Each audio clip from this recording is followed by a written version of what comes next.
Hello guys, welcome back to Lepakshi. So we are in Lepakshi. This is the place where we can see very good architecture. So let's see the architecture now.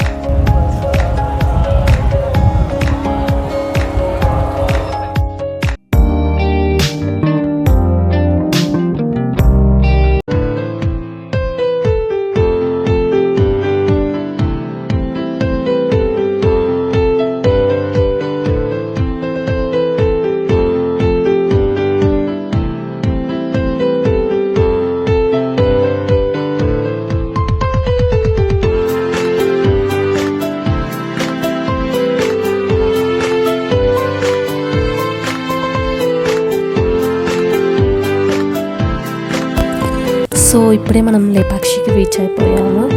This is the entrance అన్నమాట. ఇక్కడంతా నార్మల్గానే ఉంటుంది ఊర్లాగే. ఈ entrance దగ్గర కొన్ని shops ఉంటాయి. ఈరోజు నేను మా వైఫ్ శివాని లేపాక్షి టెంపుల్కి విజిట్ చేస్తాం. లేపాక్షి ఒక గుడికి మెయిన్గా ఒక గాలిలో వేలాడే ఒక స్తంభం ఉంటుంది. మొత్తం ఈ గుడి మొత్తం ఆ స్తంభం మీదే నిలబడి ఉంది. ఇక్కడ మనకి విరూపన్న గారి కళ్ళున కనిపిస్తాయి. ఆ రాజులు తన కళ్ళు తీసి గోడకి కొట్టారు. ఆ రక్త మరకలు ఇప్పటిదాకా అలాగే. ఇక్కడ మెయిన్గా మన గుడి బయటకు వస్తే మనకి వేలాదిగా స్తంభాలు ఉన్నాయి. ఆ స్తంభాలన్నీ మన శారీ పట్టుచీర బార్డర్స్కి యూజ్ చేస్తారు. అలాగే పెద్ద శివునిపై 7 పడగల నాగరాజు ఉంటాడు. ఆ నాగరాజుకి ఎదురుగా ఒక అతి పెద్ద నంది ఉంటుంది. ఆ నంది ఇప్పుడు ఈ ఊరు వల్ల మొత్తం కప్పిపోయింది.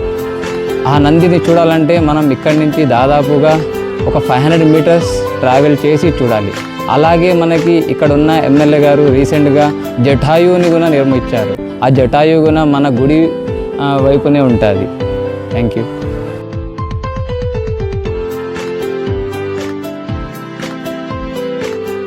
సో ఇది ఎంట్రన్స్ అన్నమాట.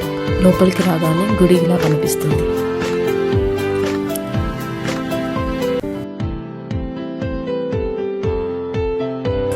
ఇలా మనం లోపలికి వెళ్ళగానే మనకి 3 తలలు ఉన్న నంది కనిపిస్తారనమాట. ఇలా ఇంక లోపలికి వెళ్ళగానే చాలా స్తంభాలు ఉంటాయి. ఈ స్తంభాలన్నీ ఒక్కొక్కటి ఒక్కొక్క మంచి ఆర్కిటెక్చర్ అనమాట. అసలు సూపర్గా చెక్కారు. అప్పట్లో ఇలా చేయడం అనేది చాలా గ్రేట్ కదా. అండ్ ఇలాగ లోపలికి వెళ్ళగానే సెంటర్లో టాప్ సూపర్ డిజైన్ అనమాట. చాలా బాగుంటుంది ఆ డిజైన్. అప్పట్లో ఎలా చేశారో కానీ అసలు ఇది అంత ఆర్కిటెక్చర్ చూడగానే అండ్ పీస్ఫుల్గా ఉంటుంది తెలుసా. ఆ ప్లేస్ అసలు చాలా పీస్ఫుల్గా ఉంటుంది. లోపల వారు అలాగే వీరభద్రస్వామి దర్శనం చేసుకోవచ్చు. అండ్ ఫోటోగ్రఫీ నాట్ అలౌడ్ లోపల.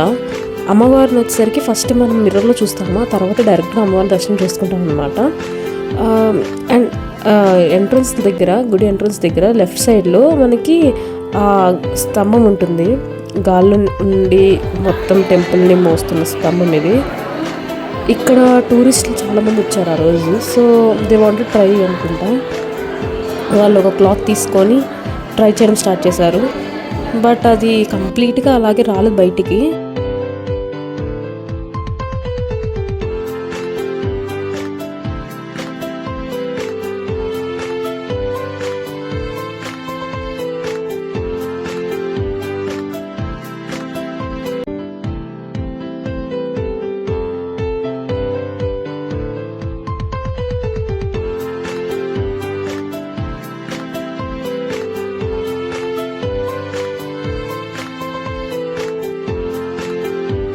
ఆ స్తంభం ఉన్న దగ్గరే లెఫ్ట్ సైడ్లో పైన మనకి కృష్ణుని పెయింటింగ్ కనిపిస్తుంది అనమాట. అక్కడ ఆ పెయింటింగ్లో స్పెషాలిటీ ఏంటంటే ఆ స్వామి మనల్ని ఎటు తిరిగినా సరే మనల్ని చూస్తున్నట్టు అనిపిస్తుంది అనమాట. మీరు ఎక్కడికైనా వెళ్ళండి, అటు నుంచి చూస్తే ఆయన మిమ్మల్ని చూస్తున్నట్టే వస్తుంది. ఈ పెయింటింగ్ అనమాట. మనం ఎటు వెళ్ళినా సరే మనల్ని చూస్తున్నట్టుగానే ఉంటుంది. అప్పట్లో ఇది చాలా స్పెషల్ అనమాట. అది ఎలా పెయింట్ చేశారో ఏమో తెలియట్లేదు ఇప్పటికి కూడా మనకి. ఇది అక్కడ ఒక మిరాకిల్. అండ్ గుడి బయట పక్కకి ఇలా వస్తే మనము గుడి వెనక్కి వెళ్ళడానికి ఉంటుందన్నమాట.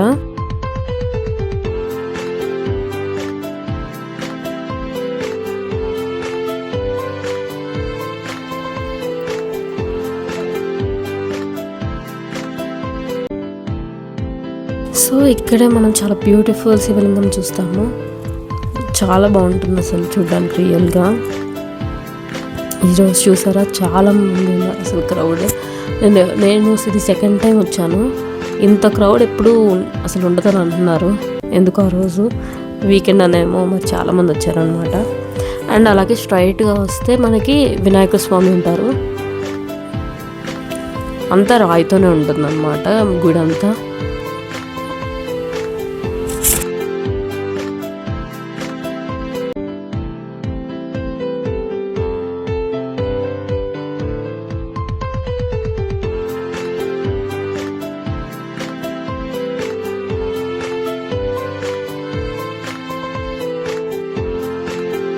ఇక్కడ పక్కనే ఉండేది నాట్యశాల అనమాట.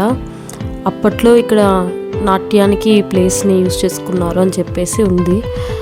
అండ్ ఇది కంప్లీట్లీ డిస్ట్రాయ్ చేశారు చాలా వరకు. అప్పట్లో యుద్ధాలు వాటిల్లో డిస్ట్రాయ్ అయ్యింది ఇది. కానీ ఆ స్తంభాలు ఇప్పటికీ అలాగే పెట్టారనమాట. అసలు చాలా చాలా బాగుంటాయి. దాని మీద చెక్కిన ప్రతిదీ డీటెయిలింగ్ చాలా బాగుంటుంది అనమాట. ఫస్ట్ అసలు డీటెయిలింగ్ క్లియర్గా ఉంటుంది. మనం వచ్చిన నాట్యశాల దగ్గరే ఇట్లాగా ఒక వాల్ కనిపిస్తుంది. అక్కడ మనకి రక్తపు మార్కులు కనిపిస్తాయి. అవి వచ్చేసరికి విరూపన్నది అనమాట. ఆయన కళ్ళు అప్పట్లో రాజులు తీసి ఈ గోడకు వేసి కొట్టారని చెప్పి సమ్ హిస్టరీ ఉందన్నమాట దీనికి. అండ్ అలాగే స్ట్రైట్ ఇక్కడికి వస్తే మనము అమ్మవారి పాదం చూస్తాం అన్నమాట. ఇది అమ్మవారి పాదము. అమ్మవారి పాదం ఇది ఫస్ట్ భూమి మీద మోపింది అని అంటారు. నాకు సరిగ్గా కరెక్ట్గా తెలియదు, కానీ ఇక్కడ భూమి మీద మోపిన పాదము. అండ్ ఆ పాదం దగ్గర ఎప్పటికీ నీళ్ళు ఉంటాయి అన్నమాట. అలాగా ఆ నీళ్ళు ఎక్కడి నుంచి వస్తున్నాయి ఏంటి అనేది ఇప్పటికీ ఏం తెలియదు. కానీ ఏ సీజన్ అయినా సరే ఆ పాదం దాంట్లో వాటర్ ఉంటాయి అన్నమాట. అలా మనం ఈ నాట్యశాల దిగి కిందికి వస్తే మళ్ళీ అందరూ పూజ చేసుకునేలాగా ఒక శివలింగాన్ని ఉంటుంది. ఇక్కడ ఎవరైనా సరే అభిషేకం కానీ పూజ కానీ చేసుకోవచ్చు.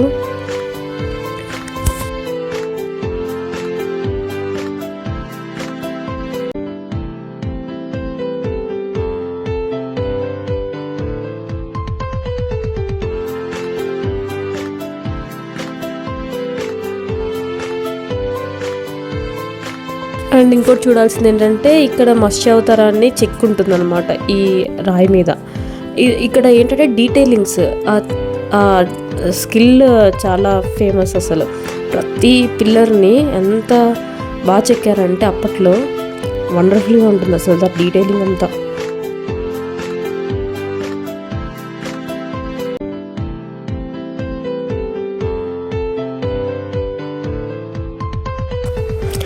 ఇలా ఇంకా మళ్ళీ మనము ఎంట్రన్స్ ప్లేస్కి వచ్చేస్తాము. ఇది మొత్తం ఈ గుడి చుట్టూ ఉండేదన్నమాట. ఈ పిల్లర్ ఒక్కొక్కటి చూస్తే సూపర్ డిజైనింగ్. అండ్ ఒక్కొక్క పిల్లర్కి ఏంటంటే స్పెషాలిటీ వ్యూ అనమాట. మనం ఏ పాయింట్ ఆఫ్ ప్లేస్లో నించొని చూసినా ఆ పిల్లర్ మనల్ని చూసినట్టుగా డిజైన్ అనమాట. దాంట్లో ఉండే డీటెయిలింగ్స్ అట్లే ఉంటాయి. అసలు అలా స్పెషాలిటీస్ ఉన్నాయి దీనికి చాలా. ఇవి చూసారా అసలు ఎంత నీట్గా ఉన్నాయో. నాకు అసలు ఎలా ఏవేవి తీసుకోవాలని కూడా అర్థం కాలే. నాకు బాగా హైలైట్గా అనిపించినా తీసాను. బట్ అక్కడ ఉన్న ప్రతి పిల్లర్కి మంచి మంచి డిజైన్స్ ఉన్నాయి. అసలు నేను అన్ని పిల్లర్స్ని తీయలేదు, కానీ నేను కొన్ని తీసాను. అండ్ మీరు వీక్ డేస్లో రండి, ఎక్కువ జనాలు లేనప్పుడు. చాలా కామ్గా పీస్ఫుల్గా ఉంటుంది ప్లేస్. అసలు మనం ఎంతసేపు కావాలంటే అంతసేపు సైలెంట్గా హాయిగా కూర్చోవచ్చు ఇక్కడ. అసలు చాలా పీస్ఫుల్గా ఉంటుంది ఈ ప్లేస్ అసలు.